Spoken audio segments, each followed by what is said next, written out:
はい、それでは、デジタルクリエイティブ分科会を始めたいと思います。モデレーターは群馬県知事の私、山本一太が務めさせていただきます。大勢の皆さんにご参加いただきまして、ありがとうございます。まず最初に私の方から簡単に分科会の趣旨をご説明したいと思います。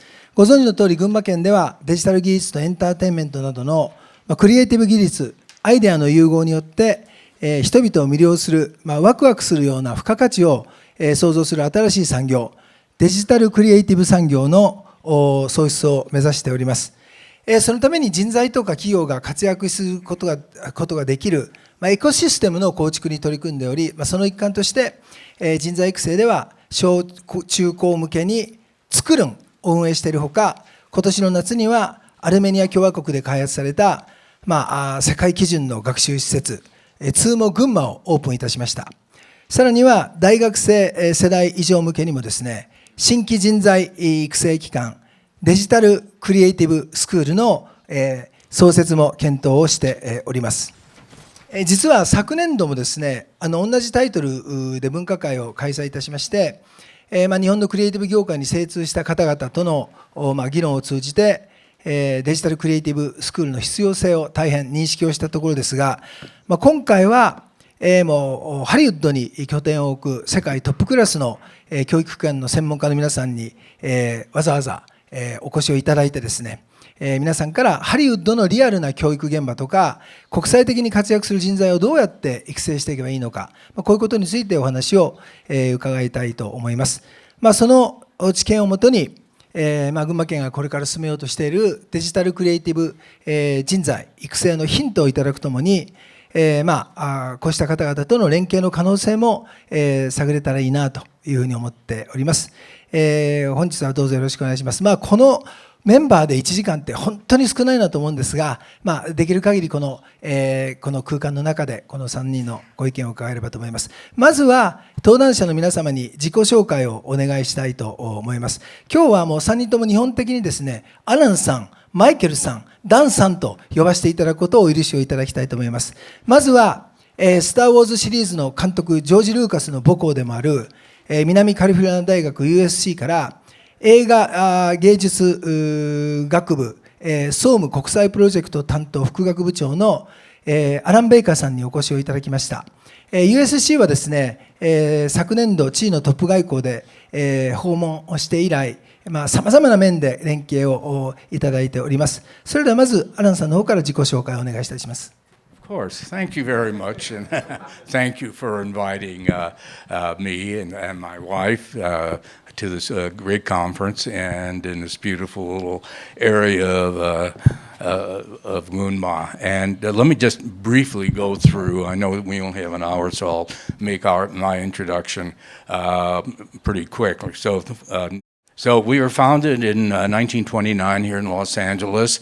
One of the founders was the famous movie director Douglas Fairbanks. And again, Professor Lippitt talked a little bit about our history yesterday, so I won't repeat everything that he said, but they needed to see whether the movie industry was going to become reality in Hollywood, so they started this first class, and I think in storytelling, which again is the basis of our school to begin with. And we're also the home, and I think we share the glory and the accomplishment of our baseball team, the Los Angeles Dodgers this year, and of course two of its major players are Shohei Ohtani and Yoshinobu Yamamoto, who was the MVP of the World Series this year. So we're waiting for some player from Gunma to kind of come to the Los Angeles Dodgers and play. So next. So we have about 1,800 undergraduate and graduate students. We have international students, over 400 international students from countries all over the world. These international students are critical to our school and to any university because of the diversity and the uniqueness of their cultures that they bring to collaborate with our domestic American students. We have 7 academic divisions. We have more than 300 instructors and 150 staff, so it's a big program. The university itself has over 40,000 students and 10,000 staff. It's the largest private employer in Los Angeles. So over the years, since 1929, or when the Academy Awards began, our school alumni and instructors have won 99 Academy Awards, and also over 200 television Emmy Awards, and an enormous number of other kind of entertainment industry awards domestically and throughout the world. So our school is very difficult to get into, as is the University of Southern California. To attend our School of Cinematic Arts, students or applicants must first be accepted to the university. And the university has become more and more selective over the past several years. And within our program, we accept, as you can see, about an average of 13% of applicants a year. So it's a very selective program, which means we're getting the best of the best, and we're getting undergraduates and graduates as well who are really passionate about wanting to work in media and entertainment and cinema. So these young people have already committed to these particular professions. Also, a lot of our graduate students come from different areas. We have an enormous number of graduate students who were undergraduates in sciences, law, doctors, who have decided that they really wanted to. Their parents probably forced them to become lawyers and everything, and now when they're at an age, they've decided they want to branch out and become storytellers. Next. So we have over 18,000. These alumni are in every area of the entertainment business, not only in Los Angeles, but throughout the world in different areas of media, and also scholarship is a big area. And now we're developing a whole new generation of games developers and programmers. You can see some of our alumni that Hwang Dong-hyuk was the creator of the Squid Game, which at that point was Netflix's biggest program ever. And Shonda Rhimes is one of the major television producers. And you can see others, John Chu, who directed Wicked, and Aki, Professor Lippitt mentioned Robert Zemeckis, and Ryan Coogler. These are just a few of the names of the people that amongst our alumni group. And the great thing is that they give back to the school. And they come and mentor our students, they guest speakers, and they even teach some of the classes. So it's an incredible resource for us. Next. And this is some of the new technologies that we've been involved in and perform. We have a full performance capture stage, AI research, which of course is really exploding right now. We have an IMAX research theater that was funded by IMAX, a virtual production stage where we're now doing virtual production, world building, research initiatives where there's a heavy emphasis on media research, and the Entertainment Technology Center, which works with all the major studios and technology companies to develop what's going to be the new direction in cinema. Next. And these are some of our facilities, the Soundstage. We use Avid. We have over close to 300 media Avid composers for all our students, cameras, produce over 2,500 student films each year, music recording stage, VXF and hardware, sound recording and editing room. It's a pretty complete, and we just got $25 million to build a new volume stage. And we're looking, the dean is looking for additional funds so they can start construction early in 2026. Next. These are some of the companies that are corporate partners, as you can see, including Microsoft, Electronic Arts, IMAX, Intel, and BMW. And there's others at, lower positions. Next. So we also do a lot of international consulting, and that's something that I've been doing for over 20 years. And most recently, we just signed, in fact, right before I came to Japan, I was in Jeddah, Saudi Arabia, where we did a public announcement of our consulting program for their new University of Arts, that it's the first University of Arts in all of Saudi Arabia. And we will be working with them. We've been working with the Netflix International group for 4 years, sending instructors and professional people in producing and writing and directing to several countries to upskill some of Netflix's staff in those areas. Also Tencent, we've been working with Tencent Games for 7 or 8 years as they transitioned from mobile to AAA console games, and maybe some of you are familiar with that. And then for over 15 years, we've been working with the U.S. Department of State, particularly through our American Film Showcase, in which we send American documentary filmmakers to over 40 countries a year for workshops and screenings and other kinds of programs. And we're now in the 15th year. We've been over to 120 countries. It's been an incredible experience, and I helped start that program. And in the first 5 years, I think I traveled to more than 25 different countries for these programs. Next. Oh, that's it. Well, thank you, and I look forward to discussing more with my 2 colleagues here, and thank you. はい、アランさんありがとうございました。大変分かりやすく、非常に興味深いプレゼンご紹介いただきましてありがとうございました。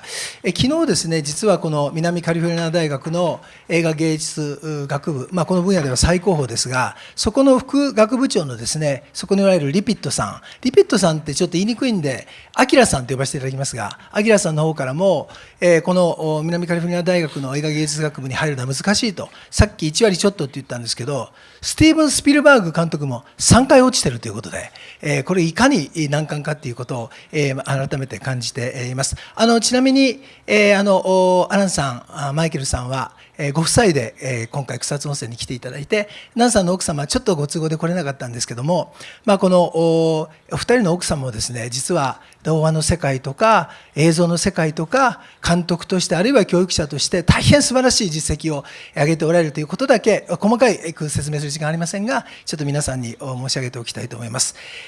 それではですね、続いてこれも世界各地に拠点を持つ、世界最大規模の映画学校であるニューヨークフィルムアカデミーからですね、今回お二人にお越しをいただきました。ニューヨークフィルムアカデミーとは今年の夏に群馬県と連携して、オンライン、そして県内で10日間の映画制作ワークショップを開催しました。もうこれもちろん地方自治体では群馬県だけだと思いますが、まずは社長、そして CEO でおられるマイケル・J. ヤングさんの方から少し自己紹介を兼ねて動画もお持ちいただいたということなので、お願いいたします。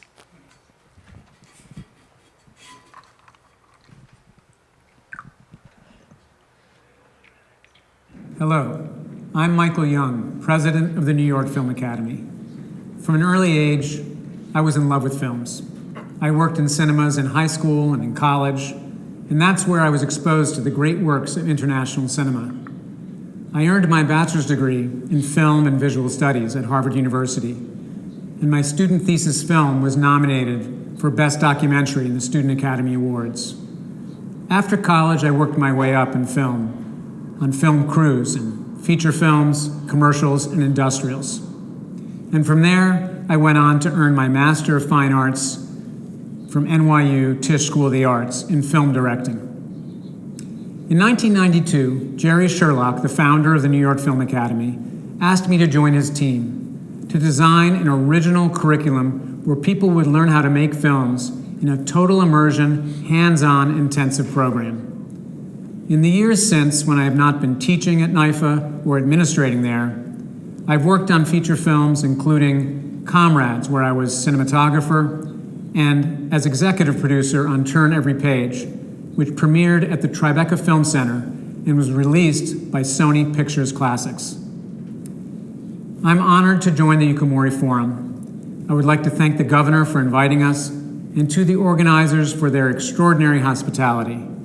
I look forward to our conversation. Thank you very much. Thank you.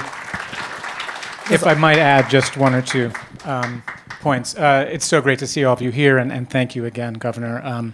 Kusatsu is an amazement to us and to my wife, Lizzie, who actually directed that film, Turn Every Page, that I produced. And I'm so happy she's here with me. Listening to the dean and also hearing the brilliant lecture from Professor Lippitt made me think about our origins at NYFA. Yes, we opened in 1992. It's fairly recent, but also not so recent. And I was privileged to be part of that, to open the school and launch it. It was created as sort of, in a way, an alternative to what were then and still the most elite schools in the world, which was USC, NYU, Columbia University, AFI in California, UCLA, and schools around the world like the French film school La Femis, Beijing Film Academy, Tokyo. So NYFA tried to create a place where students could, from the first day, begin making films and get their hands on a camera.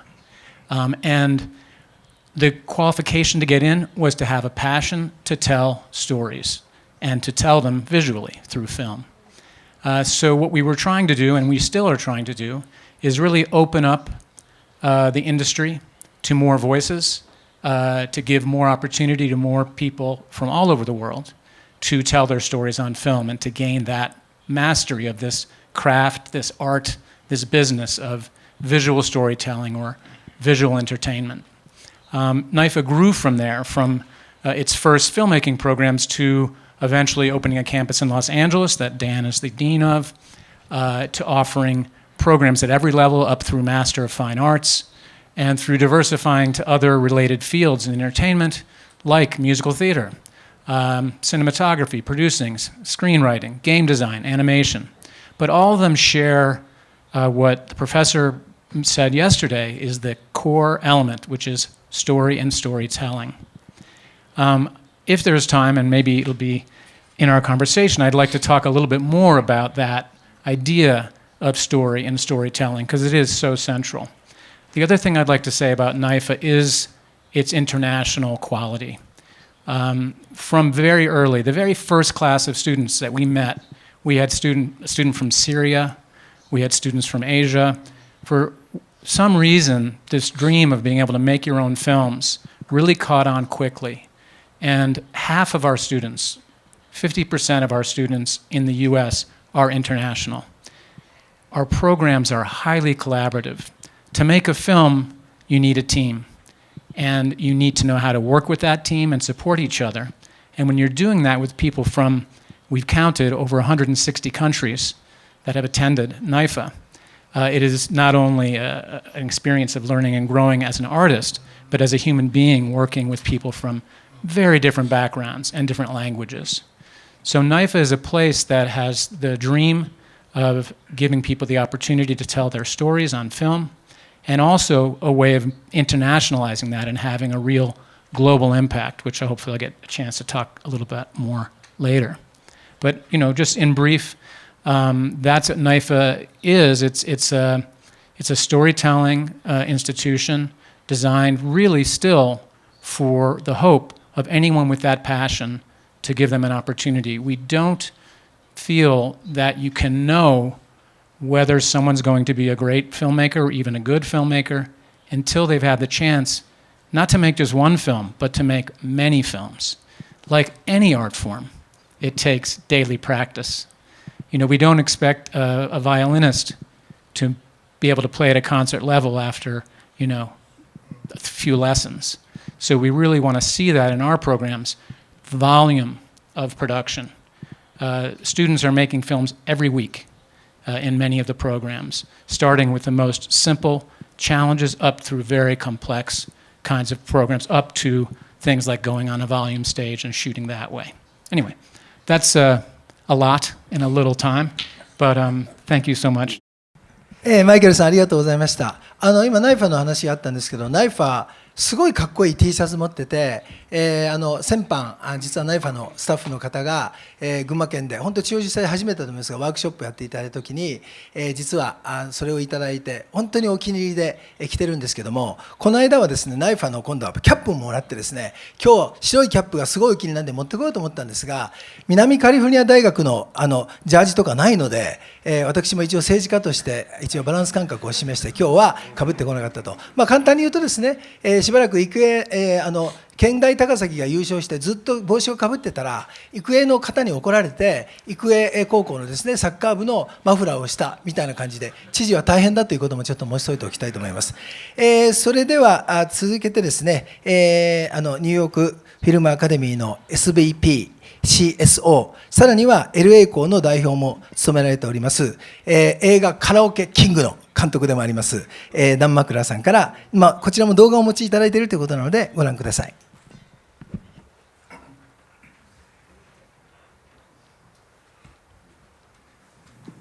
Hi, my name is Dan Mackler. I'm the Senior Vice President of the New York Film Academy, and I am the Dean of the New York Film Academy here in Los Angeles. Tell you a little about myself.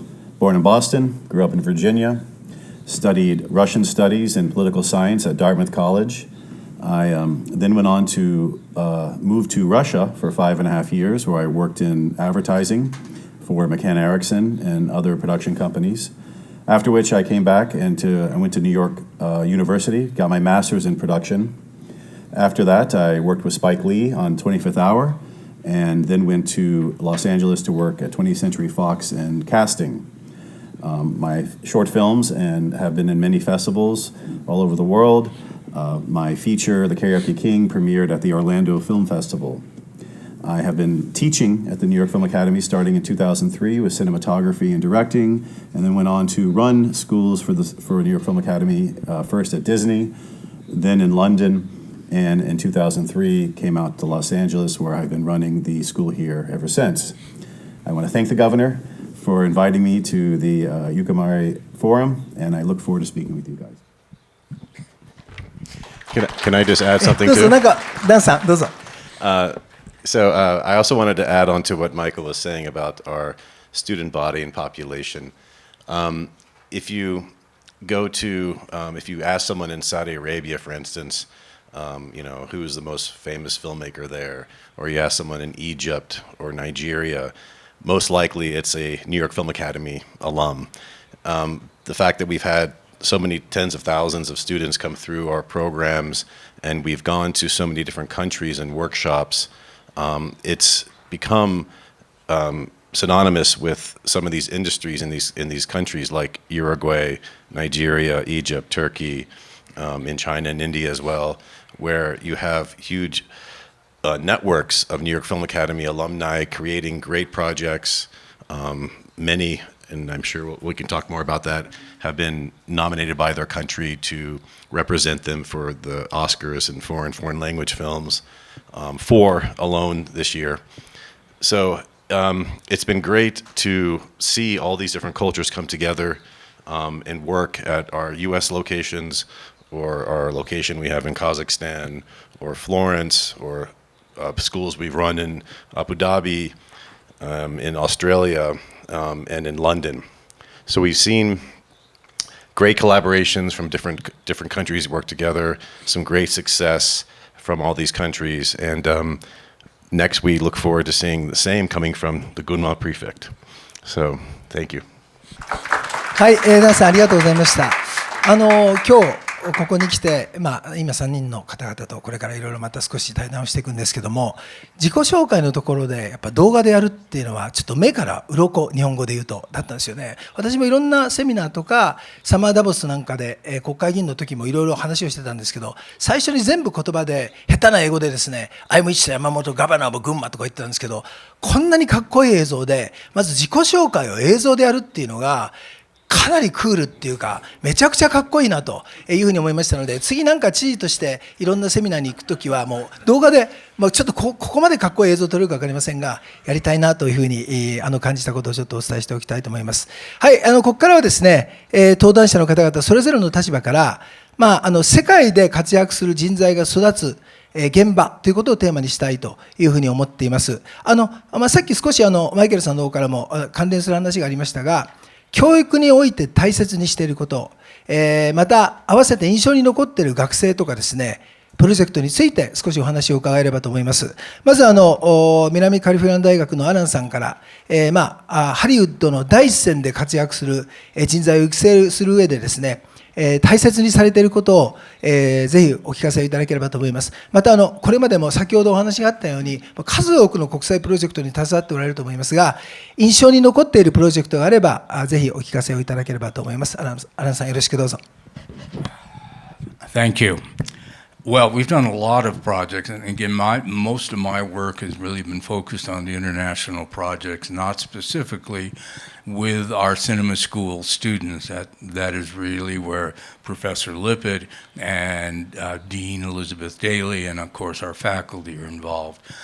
When we started, and again, I think Dan mentioned a program in Kazakhstan. It was one of our first international programs for our American Film Showcase. And when we went there, we took two of our filmmakers, documentary filmmakers, and met with a lot of the young people.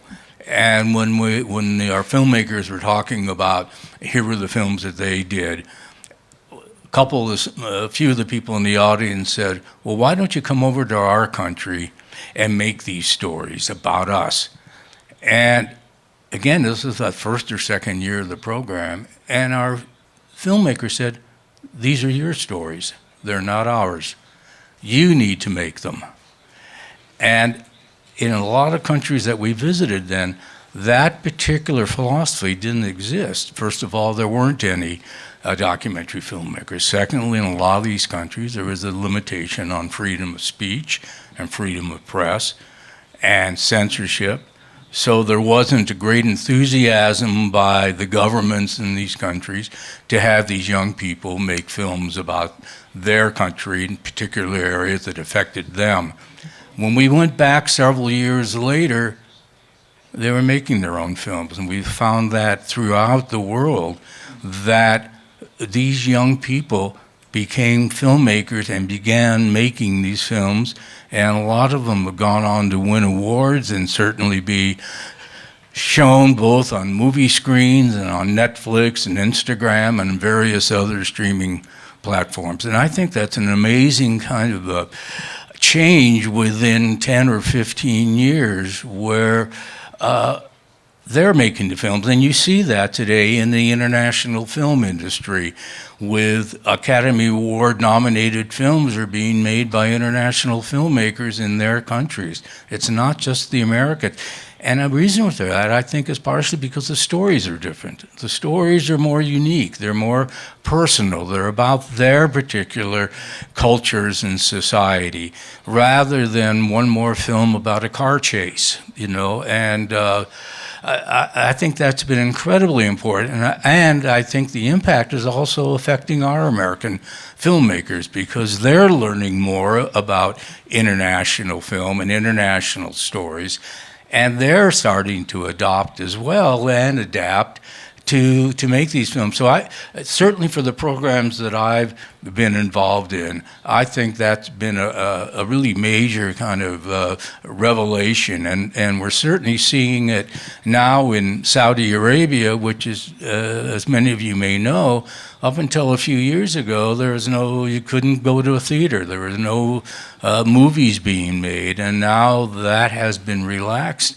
And they are, whereas Gunma is working on its 2040 vision, Saudi Arabia is working on its 2030 vision. And entertainment and media and arts are a critical factor of that. So I'd like to kind of say that's certainly one of the areas of impact that I've witnessed and experienced personally.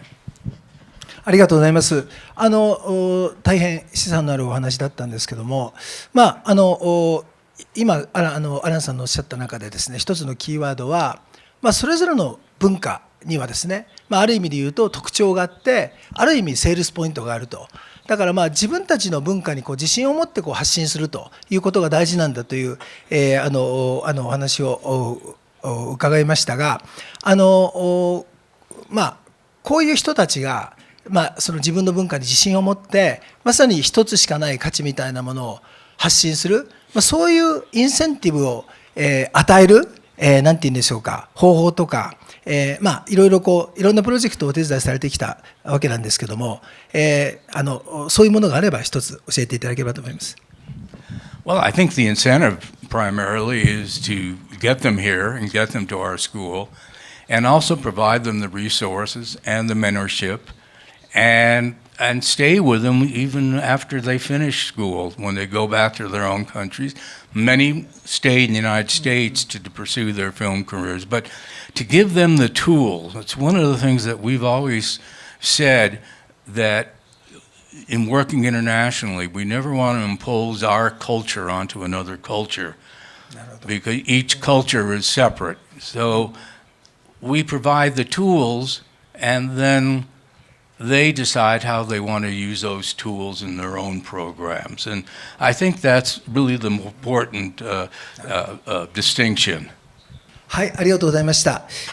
それでは続けてマイケルさん、マイケルさん、先ほども紹介の動画の中でありましたが、NYFA に創設の段階から携わっておられるということで、これまで多くの卒業生を輩出されてきたというふうに思いますけども、マイケルさんがこの教育において、先ほども少しお話があったんですけども、教育において大切にしていること、また非常に印象に残っている卒業生がおられたら少しお話を伺えればと思います。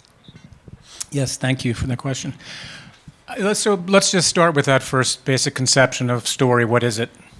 That's the first. We basically have a few principles, and one is story. And we fully agree that the student brings the content and the perspective and their own personal history, their lived experiences, we like to say, from wherever they come. But we do challenge them to tell a story. And what that means to us, and it's pretty familiar, is that there is a character. Now, that is sometimes referred to as a hero in documentary, maybe a subject, but it is the main character.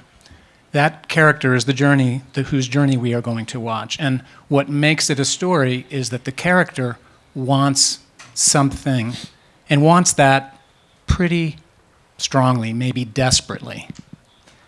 And that would be kind of simple, except there is something or someone standing in the way from them getting that thing that they want. That opposition creates conflict. So those three elements, character, antagonist, and conflict, those are the most fundamental elements of story. And that's true whether it's a film, a novel, a short story. You have those fundamental elements, which for our students, and actually not just for our students, but for people who do this for a living, sometimes that's missed. And we do think that's essential, and we challenge students. So we put story first, and then as filmmakers, as visual entertainers, it's really about how can we interpret that story using the language of cinema, of moving images, of movies. And there's a beautiful history to that, which we heard from the professor, from the first moving images, through the first films, on up all the way to the present, with now the introduction of AI as a tool in filmmaking. So we want our students to learn to master those tools, and that's what I would challenge any student, is to, through an iterative process, meaning repetition, to begin to master those tools, and start at the beginning. Start with the train arriving at La Ciotat Station, the first film made by the Lumiere brothers, and you make a film where you have to tell a story in one shot. So you have to choose an angle, you have to choose your lens, you have to create staging and blocking to see a story unfold before the camera and utilize those tools. And if you can do that, you are really well set to go on your journey as a filmmaker. And at NYFA, we basically follow that history of the way film evolved as a medium for the students' work. So they, again, we don't tell them what to make their films about or what's culturally appropriate, but we do say, in your next film, you have to tell a story using multiple shots and create the illusion of continuity, that the audience is going to believe they're really watching this happen. And there are specific techniques that have been developed over the 100 years of cinema to do that. And it started, you know, in the early Hollywood, or maybe New Jersey would, where it first started, and it has evolved. And Steven Spielberg may be one of the greatest practitioners of that form of storytelling that makes his films so powerful. And we go on from there, adding each development of cinema and adding technology, of course, adding sound, digital, CG, VFX. So we take students through that process, and they themselves make not one, not two, 10 or more films in a fairly short period of time. And they don't only work on their own films, but the four of us are on a crew together. And when you're directing, I might be your cinematographer or your assistant camera or gaffer, the person setting up lights, or sound person, and we rotate. And as the projects get more complex, the crew grows larger, and we get to really a professional level of production by the end of, let's say, a Master of Fine Arts program. So we would first say the key is story and visual storytelling. And I already touched on this, collaboration. So that ability to collaborate, that's how movies are made, and that your ability to work with others as a director to manage that team and get your vision made, but also in each of the roles, you're playing a part in telling the story. For us, for me in education, I think the key now with AI is let's figure out how we make sure that students have that experience and develop that craft and that mastery, because it would be easy to skip steps. It sort of happened when we went from film to digital. Some things could be done without the decision being made by the filmmaker. So I think all film schools and, you know, entertainment schools have to make sure we don't just go for the end result. If we do that, the student misses out on that whole development, and when they are working with an AI, their prompts won't have the background of actually understanding what it means to use a close-up in this moment. So I think that's critical, especially now, that while we advance the form, NYFA both sees itself as an innovator, but also as a conservator of the craft, of the art form. So that's also critical. I have more to say, but I think I should let others speak.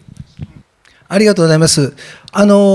今マイケルさんの方からストーリーテリングの話があって、私も非常にこの目から鱗だったのは、ストーリーテリングの力っていうのは、個人の情熱なのか、そういうその人に感動を与えるようなストーリーテリングっていうのはどういう資質でどうやったらこれを養成できるのかってお聞きしようと思ったんですけども、やっぱこうみんなをまとめる力っていうのも必要なんだなと思って大変勉強になりましたが、これやっぱり人材育成、特にダンさんがですね、これまで世界各国でも実際教鞭をとって次世代のクリエイター育成に努めてこられたということなんですけど、同じような質問ですが、世界でこう教育を行う上で大切にされていること、例えば今マイケルさんおっしゃったストーリングテリングの力も含めてですね、何が一番大事なのかっていうことですね、世界で教育を行っていく上で人材育成に何が大事なのか、それからもしこれまでで、いろんな経験積まれてますが印象的だったプロジェクトがあればですね、少しお話しいただければと思います。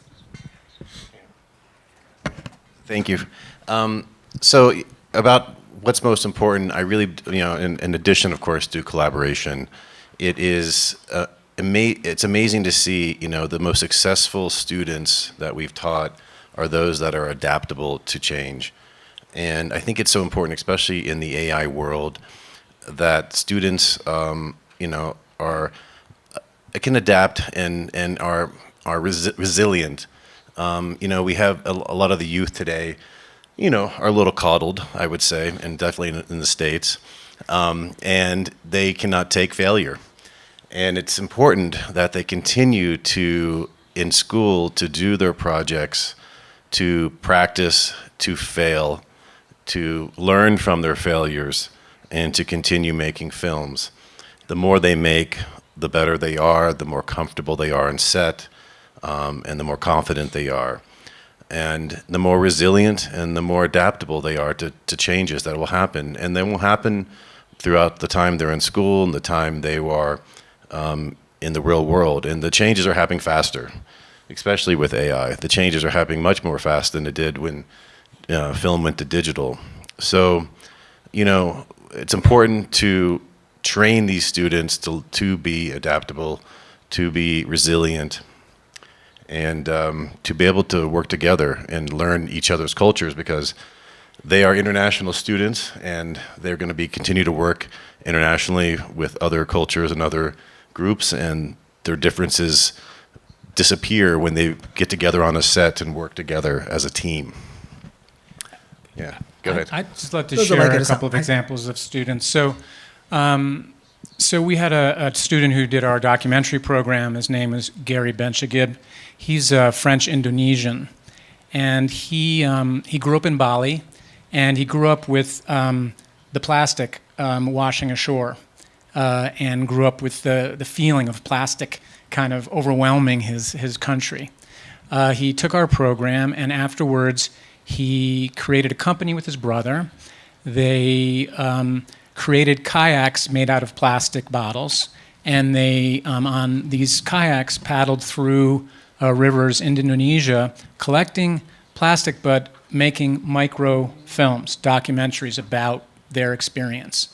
Those films went viral, became very well watched, and the president of Indonesia became aware of it and met with them and committed to cleaning up the Citarum River, which was considered the most polluted river in the world at the time. And Gary went on to present at the Davos Forum around the issue.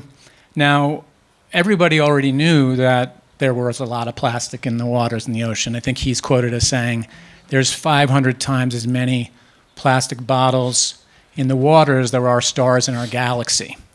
But this was known. We are aware of pollution. And we are aware that people are trying to combat it. What made him so effective goes back to the point one, is he was telling a story. And I mentioned character, and that's the critical piece, is that he was the character in these docs. And you see this person, this subject, who's trying to clean, against all odds, trying to clean our world. And that creates empathy. We connect with Gary, and we care. Of course we care about pollution, but now we have an emotional connection because of the storytelling element. So that's someone who really stands out. Dan mentioned we have 4 students alumni who have been selected this year as the entry to the Academy Awards from their countries. Specifically, it's Akinola Davies, whose film, he's the Academy entry from UK, from England. He's actually Nigerian-born British citizen, and they chose his film. His film is called My Father's Shadow. And again, story-based filmmaking. We have a Saudi, a woman writer-director, Shahad Amin. Her film, Hijira, is about 3 generations of Saudi women who are making a pilgrimage to Mecca, and the intergenerational conflict about what it is to be a Saudi woman now is the subject of that film, and it's Saudi's entry. It won the Best Asian Film in the Venice Film Festival, first time a Saudi film won, certainly the first time a Saudi film made by a woman director won. We have a film from Haiti, Bruno Moral. It's called Kidnapping Incorporated. There's the 4th one is Mohamed Diab's film. He's an Egyptian director. He's made several well-received features. He was the first Arab person to helm a Marvel franchise. He's helmed the Moon Knight series on Netflix, and he co-wrote the film Happy Birthday with his wife. And she's the director, and that one is the entry for Egypt. Do you have something about Mohammed? Well, I was going to say, Mohammed, this is his 2nd film that has been the Egyptian foreign language nominee. The first one was in 2016, Clash, which was post revolution in Egypt, and it was an amazing film that took place all inside a riot police vehicle, and it was the Muslim Brotherhood and the pro-military sitting in this vehicle for the whole movie, and it kind of shows the attitude of the time at post-revolution in Egypt. So, and it's great to see these filmmakers in, like Alanson said, in their environment, trying to be creative despite what's happening around them, and being successful in that.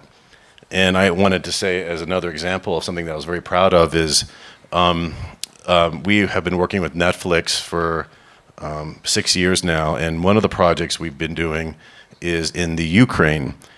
Since the war began in the Ukraine, we've been working with Netflix, teaching online, but producers, editors, screenwriters, and all filmmakers with them on courses online, so they can continue to develop and make their films in the Ukraine while the war is going on. And to me, it's amazing just the stamina and the drive these filmmakers have while things are happening, and we're teaching classes and power is going out and they're losing connection on Zoom, and then coming back, half an hour later after they've been in the bomb shelter, coming back and continuing the class. It's just that in itself is the conflict of them trying to tell their own story, not just the story itself. So it's amazing to watch, some of these students who have such drive in the face of their own conflicts in the world they live in, and creating such powerful films like Mohammed Diab. And his first film, actually, that he directed was about sexual harassment of 3 women. And this is in an environment where this is quite a new topic that they were filming back in 2010. So. ありがとうございました。お二人の話、大変面白いお話で、他にもいろいろ話したいことがあるんですけども、あっという間に十数分残っちゃったんで、この後しようと思ってた2つの質問をですね、ちょっとまとめてさせていただければと、3人の方から、ぜひご意見をいただければというふうに思います。この、1週間ぐらいでですね、実は、日本を代表する、今ヒット作を連発しているプロデューサーで、国宝とかキングダムとか、松橋晋三さんという方にお目にかかりました。その後は、エヴァンゲリオンというですね、超名作を生み出した庵野監督。このお二人とですね、実はいろいろデジタルクリエイティブとかエンタメについて議論する機会が、ありました。で、お二人との、細かい話はここで紹介しませんけど、お二人とも本当にチャーミングな、素敵な方々だったんですが、一つ言ってたのはですね、日本はやっぱりプロデューサーが足りないと。で、やっぱりハリウッドは世界でも特別なところだと思うんですけども、これから群馬県に、本当にの意味での映画産業を作っていく、デジタルクリエイティブと呼ばれる新しい産業を、作っていく上で、どういう人材が必要なのか、それはプロデューサーなのか、あるいは監督なのか、シナリオライターなのか、あるいは優れたスタッフなのかということと、もう一つはですね、このニューヨークフィルムアカデミーもそうですし、その、USC の、映画芸術学部もそうなんですが、本当に多くの、賞を、生み出している、あるいはヒット作を生み出している、こういう人材を、輩出しているわけなんですけども、いわゆる例えばアカデミー賞みたいなものを、取る、あるいは、多くの人々に届く、ヒットを記録する、これって誰も分からないのかもしれませんけど、こういうことをやっていく上で一番必要なのは何だとお考えなのか、ちょっと両方ともなかなか簡単には答えられない質問だと思うんですが、ぜひそのことを、ちょっと3人の方から一言ずつ少しご意見を伺えればと思うんで、最初にアランさんお願いいたします。Thank you. Finding producers is really difficult because a lot of people aren't not even aware of what a producer does, and different producers have different responsibilities. And generally, everybody comes to film school wanting to become a director. Obviously, that's not likely. One of the advantages of our school is that the students, if they're production majors, have to take all these production classes, and they have to learn all the skills of the different areas. And what we have found over the years is that a lot of people who've come in wanting to be director, once they've been exposed to film editing or sound design or producing, they change their mind. Some recognize that they wouldn't be a good director, and others decide that they really like these other areas. So I think you have to foster that, and I think the area of producer has to be better defined, because for some it's the person who brings the money. In Hollywood films, what you see is 15 producers in the credits. No one knows what anyone does. Somebody who brought the book is the producer, but the real producer is the person who starts the project and is the last person to finish it. We're finding that with international too, is that what's the difference? There's a creative producer, it's a business producer. So I think it has to be given more importance rather than often being seen as the money person or the hustler who's always trying to make the next film, and understand really what the creative contributions are from that producer. We have our head of the producing program at school, producer of Silence of the Lambs in Philadelphia. So he's a real producer. Found that project and carried it all the way through. And so he brings a better definition of what a producer. All our student films have producers attached to them. They have to do it. Some like it and some don't. But I think the definition, and I'm finding that internationally too, that there's a different definition depending on what country you're in as to what the producer is or what the executive producer is. And what happens a lot is in all these projects, especially television or streaming shows, there's no vision, because everybody's coming in with their own ideas, and there's no vision that carries it all the way through. It should be the producer. In some countries, it's the director. Other countries, it might be the writer, but in a lot of these countries, the writer writes the script, and then you never see him or her again. And it's the idea of what that producer, how that producer leader is a leadership role. And I think when you see more importance being attached to it, I think that will have more success. And as I say, our school has added numerous other new producing roles and courses to address those issues. はい、ありがとうございました。マイケルさんいかがでしょうか。Thank you. Thank you. Yeah, no, we're one of the other schools, maybe the only one other in the States that has a producing, maybe NYU must too, but a producing track, its own as its own program or its own division, Ray Stark, and we have a producing department. But everyone who's making projects at NYFA has to do some producing. You need to produce. Our producing students who make that decision coming in also must learn the other aspects of making a film, because they can't possibly produce if they don't understand story or visual storytelling or the mechanics of making film. So they do get that training as well. But I mean, every point Alan made is very, rings true for me too. I think that producers must have that creative grounding, whatever they end up doing as producers. It's different, as he said. We have the example of independent films and independent producers which you really get to see that vision and full follow through. Showrunners in streaming programs. But then studio films, again, are going to have so many different folks who had different roles. But I think, so what's critical to develop good producers, I think, is making sure they have what Alan said, is that they got the the basic essential training, so they're not coming at it just only from a marketing perspective. They also need that.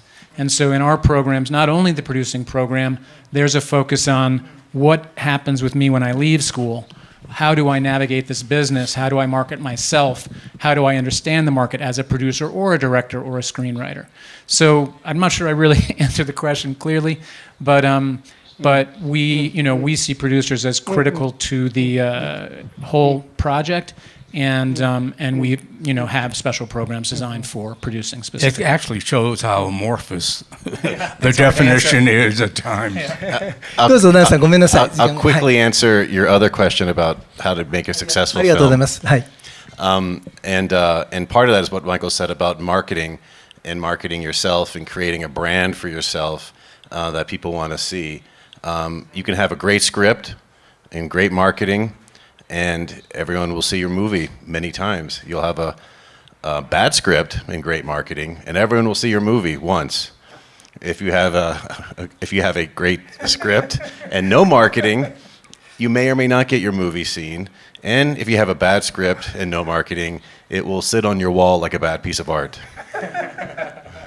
So the script. The script will.